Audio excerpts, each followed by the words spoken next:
This story warms my heart. Warms my heart. Real bipartisan defense of principle. Conservatives, liberals, whatever, supporting Tulsi Gabbard on the principles, her anti-war message, her support for the troops.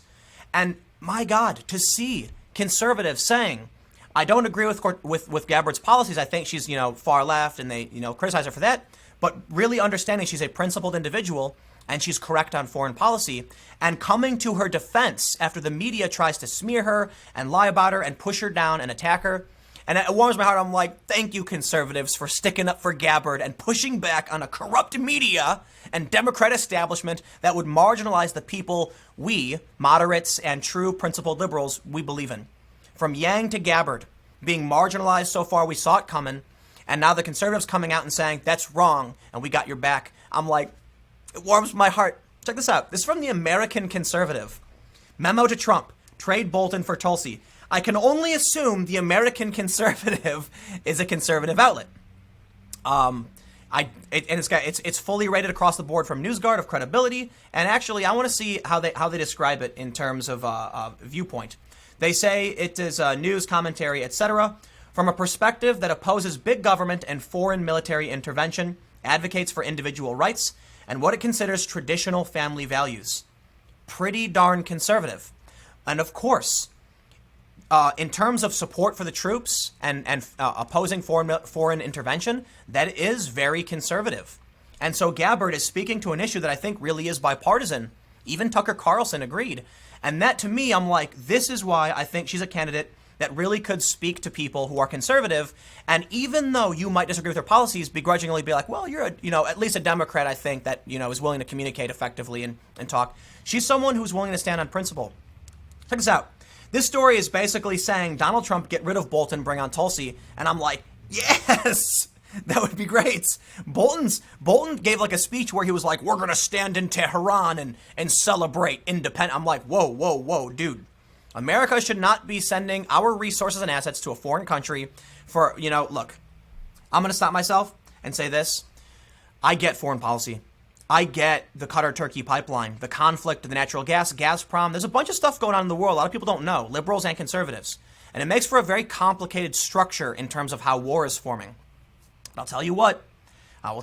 The U.S. could do better diplomatically, even using sanctions, than going to war. Now, here's the thing. Gabbard even opposes sanctions. And so I got to respect her for that because I don't entirely agree with her. I think sanctions are an effective tool, but it can lead people to desperate acts and be the precursor to a true war. The story here isn't necessarily what I wanted to even highlight. It's the comments on a conservative website saying that Gabbard is being screwed out by the establishment. And it's like, you know what? I feel like when it came with Bernie, there was a large group of us who were, like left-leaning individuals. I'm not a fan of Bernie as it is of now because I think he's just gone totally politics. He's pandering. I don't like it. Gabbard still hasn't. Gabbard still goes on Tucker Carlson. And it's amazing to me. She really is going to speak to the moderates because her policy is straight up like, listen, we can disagree, we can talk, but we got to change our foreign policy. And how can you argue against that? I mean, you can argue that maybe like timelines for like, pulling troops out of Afghanistan could be debated. But what argument is there to be like, I think we really should have a bunch of American, young American men and women overseas risking their lives for a country we have nothing to do with?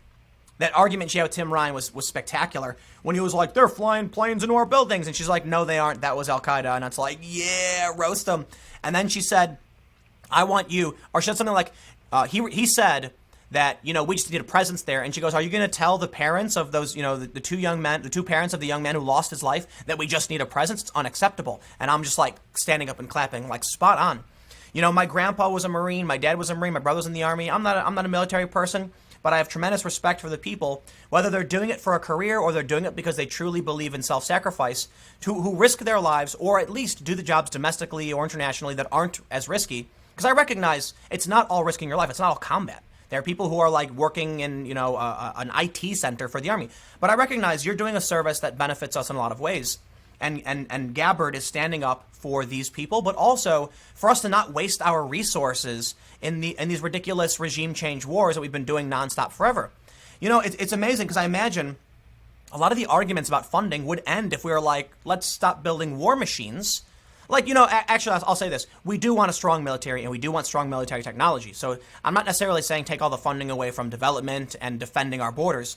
I think the United States should have a strong national military presence, like a country needs to defend itself. But imagine how much money we waste firing 59 Tomahawk missiles at Syria. Take all that money and put it into a school, please, right? Fund the development in other areas instead of the construction of the missile itself. I'm not saying take away from R&D, but those missiles are expensive. So here's the thing. The story is basically saying Gabbard would be better than Bolton. I love it. I love it. I love it. They say, a quote from Gabbard, "For too long, our leaders have failed us, taking us into one regime change war after the next, leading us into a new Cold War and arms race, costing us trillions of our hard-earned taxpayer dollars and countless lives. This insanity must end." Donald Trump circa 2016? Nope. That denunciation of John Bolton interventionism came from Congresswoman Tulsi Gabbard of Hawaii during Wednesday night's Democratic debate. At 38, she was the youngest candidate on the stage. Gabbard proceeded to rip both the president and his chicken hawk cabinet, who have led us to the brink of war with Iran. In a fiery exchange, Congressman Tim Ryan of Ohio countered that America cannot disengage from Afghanistan. When we weren't there, it's about the airplanes thing. I saw. We'll skip over this. When Ryan insisted we must stay engaged, Gabbard shot back. "Is that what you will tell the parents of those 2 soldiers who were just killed in Afghanistan? Well, we just have to be engaged. As a soldier, I will tell you that answer is unacceptable. We are no better off in Afghanistan that we were. We're no better off in Afghanistan that we were when this war began." Spot on. I just clap when I hear Gabbard speak about this stuff. I just look at the news all day, and the foreign policy stuff is really, really annoying. Look, Trump did an arms deal with Saudi Arabia for their conflict with Yemen, and that makes me angry, but not nearly as angry as U.S. putting itself in these foreign countries and doing these things, okay? I don't want to get too much on the preach you anti-war stuff. Even when it comes to dealing arms with Saudi Arabia, I'm less concerned about that, but I still don't like it. Because we know where it goes. We know U.S. drones are, bombing, there's bombing happening in Yemen, commando raids. I don't want it. Why are we doing this? Because it makes money. It's good for the economy. I think there are things we can do that'll be better. So, but let's read on. They say, by debate's end, Gabbard was the runaway winner in both Drudge Report and Washington Examiner polls and was far in front among all the Democratic candidates whose names were being searched on Google. Yes, and I'll tell you why. Because when Drudge Report readers, conservatives, and Washington Examiner conservative readers, and the American conservative readers recognize that it's, beyond Gabbard's left-wing domestic policy, she is spot-on principled and right about foreign policy, that shows you she really does, the conservatives who hear her understand what she's saying is right, while still disagreeing with her domestic policy positions. So, NBC will tell you, Vox will tell you, it's trolls. No, it's real conservatives who are finally hearing a message on foreign policy that they can agree with from a Democrat. Plain and simple. Oh, they called Obama Obama. What did he do? Drones, extrajudicial assassinations? Seriously, Obama was worse than Trump on this foreign stuff, on foreign policy weapons. Trump is still pretty bad, but Obama was worse. They called him Obama. Though given less than 7 minutes of speaking time in a 2-hour debate, she could not have used that time more effectively, and her performance may shake up the Democratic race. Yeah, I hope it does. If she can rise a few points above her 1% to 2% in the polls, she could be assured a spot in the second round of debates. Now, there's going to be a lot of conservatives who are going to be polled and say they're voting for Trump.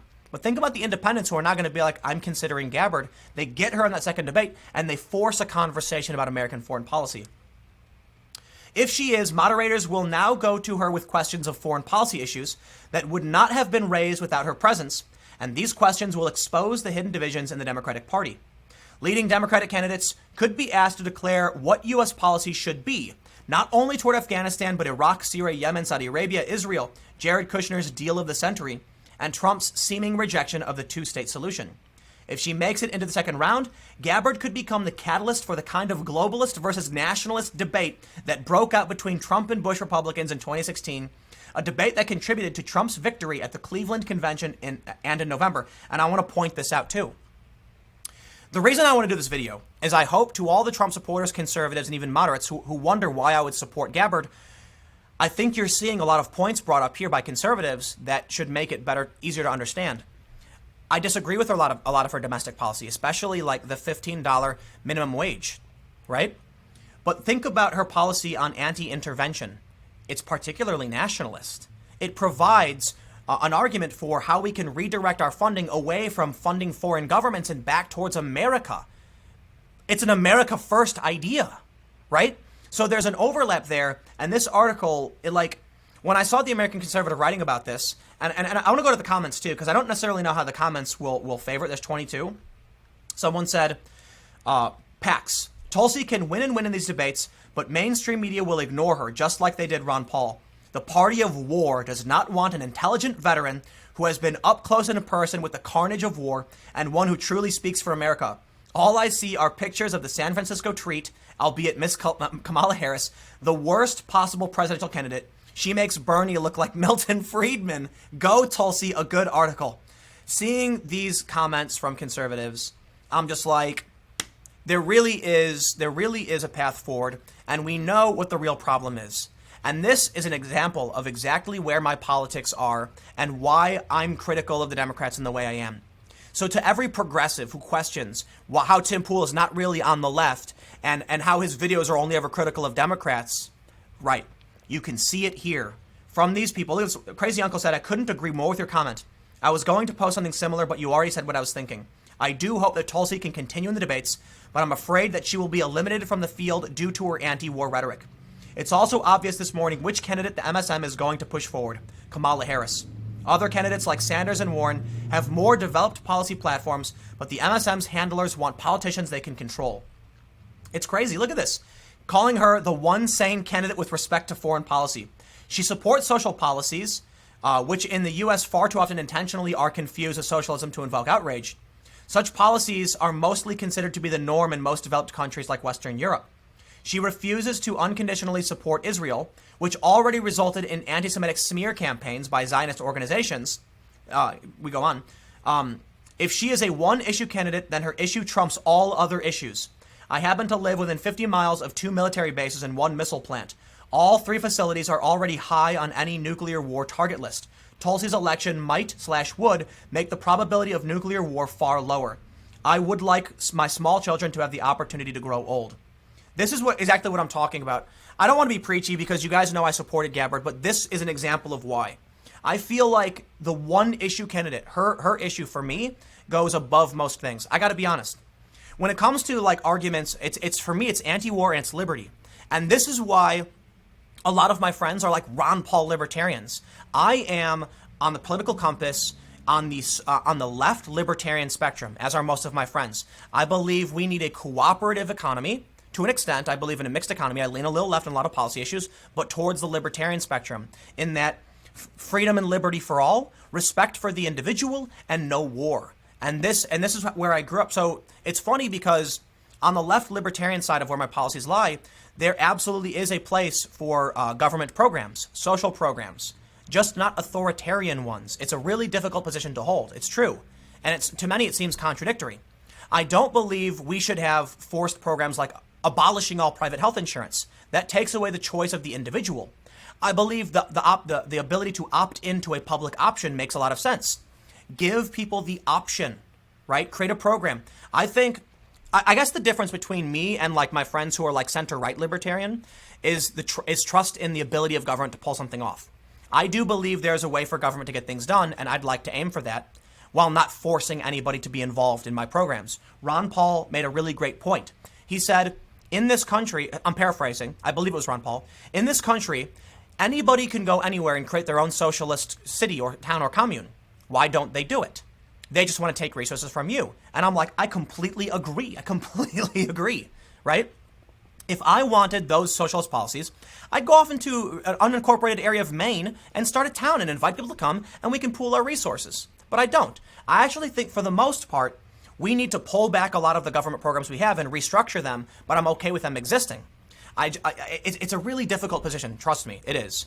I think left libertarian on the political compass is the hardest position to be in because it's about creating a community-based cooperative market through honesty, integrity, and like a sales pitch. It's like asking people to buy into your subscription program as a community. it's really confusing. I don't think I can get into the full like, I don't know, gamut of positions and where I am. But I want to stress this. I would sit down with any of these anti-war people and we'd agree on everything. I've said it before. You want to have an argument about pro-life versus pro-choice? I'm like moderate on this. I think there should be some restrictions. I lean pro-choice, which makes me more of a left-wing individual in terms of policy for libertarian reasons.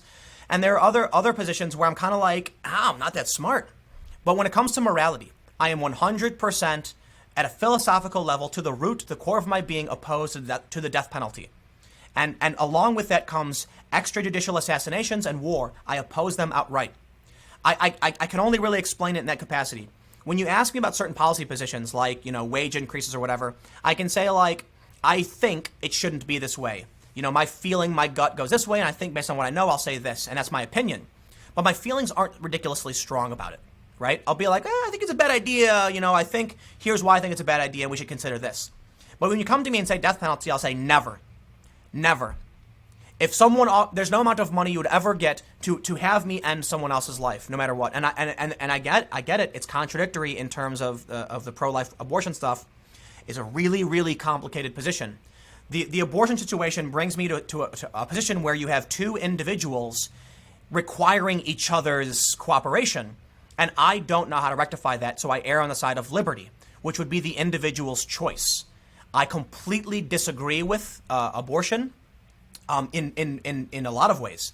I completely understand and respect the pro-life argument, but I can't get myself beyond the liberty position when I have two individuals and there's an argument over should someone have a right to, or should someone be obligated to provide their body under threat of government. I lean towards no. I think that makes sense. I think it would be great to have like a longer debate over the issue, like not even a debate, but like a dialectic. But I'm really, I don't want to make this video 50 minutes long. If I was going to get into everything about Tulsi Gabbard and go through all positions, I'd probably disagree with a lot of it. But as they've pointed out, this person, Bill, from the American Conservative, if she is a one-issue candidate, her issue trumps all other issues. I stand up and I applause for that. I think it's crazy to me that we are in a country that is selling weapons, that is firing missiles. I'm going to say this too. Good on Trump for calling off the Iranian strike over the fear of loss of life, right? 150 people would have lost their lives and Trump made the right call. Then we come back to American policy and we're arguing about providing health care to people who are alive. And in Mexico, they're in bad conditions. I want to help them. But we literally have people dying over here, right? So that's why foreign policy to me trumps everything else. I feel like we have an immediate threat to the globe, to our way of life, to the world, and that's war and the things that this country does. And I see Tulsi opposing that. And then, I'm going to wrap this up because this became like me Tulsi cheerleading, and I hate to do that.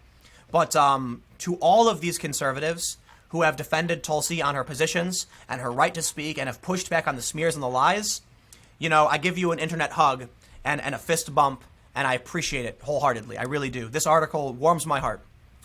And that's why I support Tulsi Gabbard. Thanks for hanging out. More videos to come tomorrow at 10 a.m. YouTube.com/TimCastNews and the podcast every day at 6:30 on all platforms. I will see you all next time.